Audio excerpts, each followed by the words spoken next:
teman-teman tokoh gerakan. Selamat sore, salam sejahtera bagi kita semua. Assalamualaikum warahmatullahi wabarakatuh.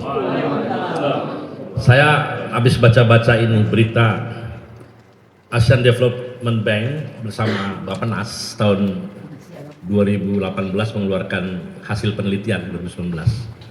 Itu terdapat 22 juta orang kelaparan kronis.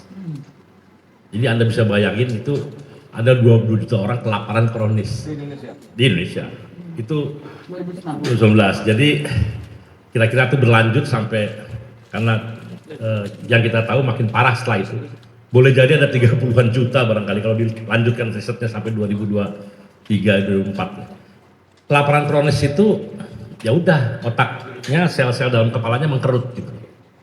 Nah, pergantian pemerintahan kemudian pertanyaannya apakah kebobrokan yang ditinggalkan itu otomatis juga berubah dalam waktu singkat?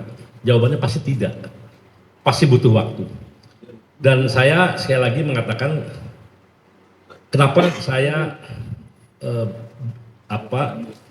tidak melawan Prabowo lah kira-kira begitu. Karena saya tahu pikirannya, saya tahu narasi yang ada di kepalanya gitu. Dan narasi di kepalanya itu kurang lebih sama dengan narasi yang ada di kepala saya dan teman-teman. Dia pro kepada rakyat, ingin memastikan rakyat itu bangkit gitu. Makan bergizi gratis, menurut saya itu salah satu jawaban itu.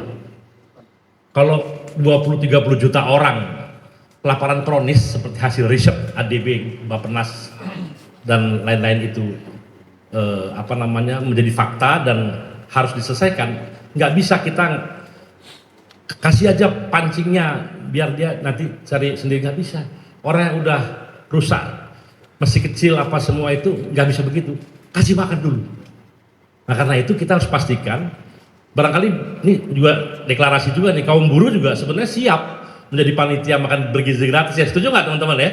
Ya, teman-teman buruh juga udah punya pengalaman lah ngasih makan ribuan di pabrik itu kan kadang-kadang ada 20.000, ada sekian puluh ribu orang di pabrik. Kita biasa untuk punya manajemen memberi makan orang bahkan sehari 3 kali kira-kira begitu ya. Barangkali nanti bisa dikolaborasi juga serikat-serikat buruh ya yang ada banyak ini membantu itu, membantu agar program ini jangan sampai gagal.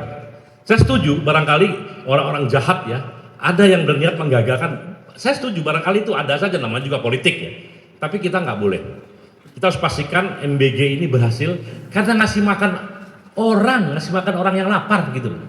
Dan pahalanya gede banget kalau dalam perspektif agama kita memberikan orang sesuap nasi, sesuap makanan kepada orang yang sangat membutuhkan itu pahalanya besar sekali. Jadi itu pastikan. Nah yang kedua saya ingin menyampaikan juga begini, memang sudah 1 tahun. Kita kalau melihat keadaan itu tentunya apalagi kebijakan ya, adalah apa yang sudah dilahirkan kebijakan itu. Nah saya melihat kebijakan-kebijakan yang diterbitkan oleh Prabowo Subianto, Presiden, itu seiring dengan apa yang menjadi harapan kita. Misalnya begini, kayak saya nih dengan teman-teman mengatakan, kok petani itu kok miskin terus, petani susah terus gitu. Karena saya tahu nilai tukar petani itu selalu dipatok. Anda kalau baca berita ya, nilai tukar petani 107, 106, 102, kadang-kadang malah 98, 97. Tahu nggak artinya itu? Dia hanya sekedar bisa memelihara hidup, tidak punya uang, miskin terus, subsisten terus, rawan miskin terus, kira-kira suasananya begitu. Jadi modal 10 juta, begitu panen dapatnya 10 juta juga. Ya artinya ya sudah impas, dia hanya bisa sekedar hidup. Thailand nilai tukar petani itu bisa sampai 120 sampai 140%. Artinya kalau dia modal 100 juta petani atau 10 juta, dia bisa dapat 14 juta atau 13 juta. Ada selisih dan itu artinya kelebihan bagi petani untuk bisa, itu setelah dia makan dan sebagainya ya, dia punya kelebihan. Nah kalau petani-petani ini makmur, maka akan berdampak pada sektor industri dan sebagainya. Saya kasih contoh begini, Pak Prabowo memastikan harga gabah 6.500. Nah ini tinggal tugas kita adalah mengawal itu. Ya, kita mengawal agar benar-benar dibeli itu 6.500. Tapi kan kalau Presiden mengatakan yang berani membeli di bawah itu akan dia kenakan sanksi, dia tutup bahkan rice mill itu apa? Heller ya, perusahaan yang menggiling padi itu. Jadi Kalau saya udah hitung nih, kalau ada tambahan Rp1.000 aja, karena di lapangan biasanya harga 5.000, 5.500, bisa 1.000 sampai 1.500 selisihnya. Gitu. Kalau ini ketat pengawasannya 1.000, kita tuh setiap tahun memerlukan 54 juta ton gabah. Jadi artinya 54 miliar kilogram gabah. Artinya kalau ada selisih Rp1.000 saja, itu ada 54 triliun uang itu menjadi milik para petani. Yang jumlahnya itu sekitar 30 juta petani plus keluarganya sekitar 130 juta yang di pedesaan. Jadi ada 50 juta orang mengalir, itu artinya daya beli naik gitu. Makan bergizi gratis juga sama. Dia ada niatnya kan sampai 480 triliun ya. Sekarang mungkin hanya 70 triliun, tahun depan udah 300-an triliun. Itu uang itu beredar, bukan dibawa ditaruh di Singapura, tidak.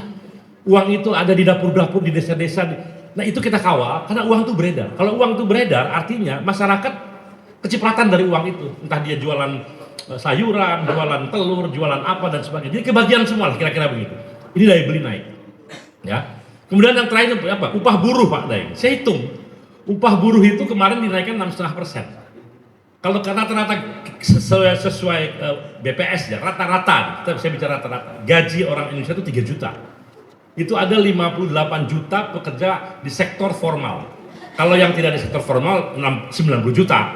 Misalnya orang anak muda angkatan kerja jadi petani, warteg dan sebagainya, itu angkatan sektor informal. Itu 90 juta, lebih banyak daripada sektor formal, kira-kira begitu ya. Nah, 58 juta ini kalau naik berapa? 6,5%, kira-kira dapat dari 3 juta itu Rp180.000 sampai Rp195.000 lah kira-kira begitu.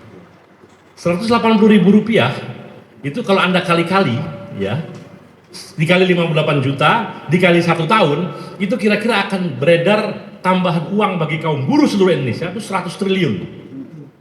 Ya. Tadi ada 100 triliun, ada 50 sekian triliun, itu buat orang-orang kecil semua. Ya, ada makan bergizi yang ratusan triliun beredar. Ini sebetulnya kabar baik buat bangsa kita ke depan gitu. Nah ini harusnya dikawal terus dengan berbagai penyimpangan pasti ada, nggak mungkin nggak ada, tapi jangan sampai ada penyimpangan kita langsung menyalahkan dan memastikan seolah-olah program itu harus dihilangkan.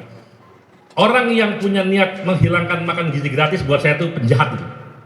Dia jahat terhadap puluhan juta orang yang kelaparan kronis atau orang yang membutuhkan makan. Gimana orang Oke. Ada yang kena keracunan, saya setuju, segera investigasi, kenapa ada keracunan, sekian ribu orang keracunan, sekian, boleh. Kita jangan menghitung, saya juga nggak mau menghitung statistik, bagi saya satu orang keracunan, 1.000 orang, 10.000 orang itu sama lah. Setiap ada yang keracunan, pastikan, kalau ada yang memang nakal, penjarakan orang yang membuat itu menjadi keracunan, kira-kira begitu. Jangan kita membatalkan program yang langsung dirasakan oleh orang miskin, orang susah ini. Nah, teman-teman sekalian, terkait dengan saya sebenarnya kan dari sektor buruh nih, tapi saya karena ada mahasiswa dan lain-lain, jadi saya ngomongnya kemana-mana. Jadi intinya ada hopes ya, ada hopes untuk perbaikan. Nah memang saya pastikan begini, perbaikan ini kecepatannya sangat ditunggu oleh kita semua gitu. Kecepatan perbaikan ini dengan berbagai gangguan tentunya, ya itu kita tunggu berhasil sehingga bisa sisa kehancuran yang diwarisi pemerintah sebelumnya ya bisa memunculkan hopes baru, harapan baru sehingga mereka tidak frustrasi. Karena kalau yang repot itu rusuh dan sebagainya itu terjadi utamanya karena orang frustrasi, orang gelap akan melihat keadaan ke depan. Itu yang berbahaya. Nah karena itu kalau dari perspektif kaum buruh, kita sendiri nih, buruh nih yang jumlahnya 58 juta sektor formal, ya kan, Pak Daeng, Pak Arief, kita sekarang sekali lagi punya harapan terhadap pemerintah sekarang, khususnya presiden kita. Karena tadi Pak Arief udah cerita betapa jahatnya gitu Presiden Jokowi ya, ketika Undang-Undang Omnibus Law sudah dinyatakan inkonstitusional oleh MK, dibuat lagi Perpu yang sama. Buat kami itu jahat sekali. Karena memang Undang-Undang Cipta Kerja itu jahat terhadap kaum buruh utama dan juga yang lain ternyata. Mungkin kalau Anda lihat nanti berbagai bidang petani apa semua itu kelihatan lah kejahatannya di mana.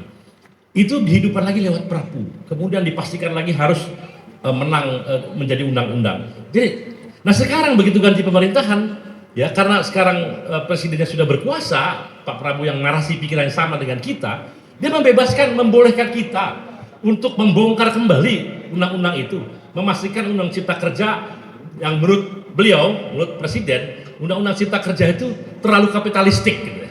Kalau tahu kapitalistik, tahulah maksudnya kan.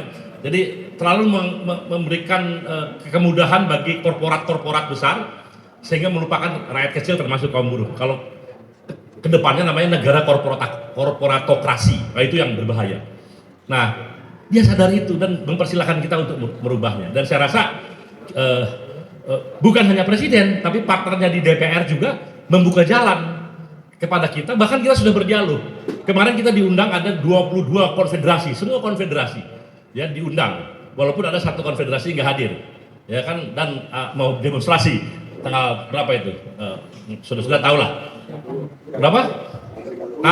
Akan demonstrasi. Pastikan teman-teman yang sudah di jalur dialog terbuka dengan pemerintah maupun DPR tidak boleh ikut di dalam demo-demo seperti itu.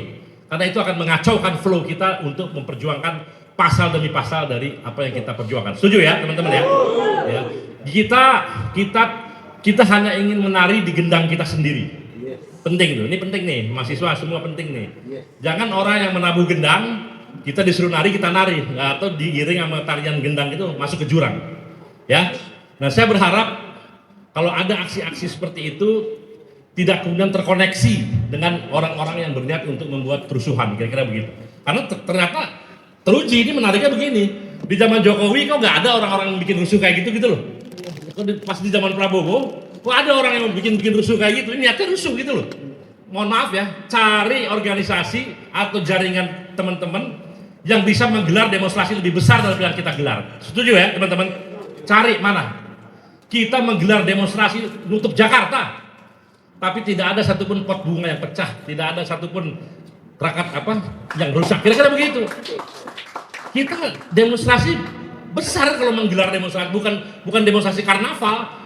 Apalagi karnaval kemudian ada orang dompleng, itu enggak, itu bukan kelas kita seperti itu.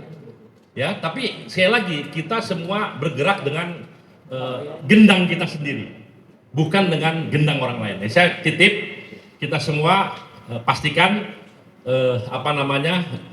dialog-dialog kita dengan DPR yang sangat terbuka. Ada sekitar mungkin 200-an federasi lah, Pak ya, 200-an federasi, 22 konfederasi sekarang sudah duduk bersama dengan DPR, duduk bersama dengan pemerintah mendiskusikan pasal per pasal yang kita permasalahkan itu. Nah terus kalau kita demonstrasi alasannya apa? Kecuali alasan politik, saya nggak tahu. Dan buruh ya tidak main politik. Bahwa gerakan buruh berdampak politik itu cerita lain. Tapi kita nggak bermaksud sana enggak. Kira-kira begitu ya.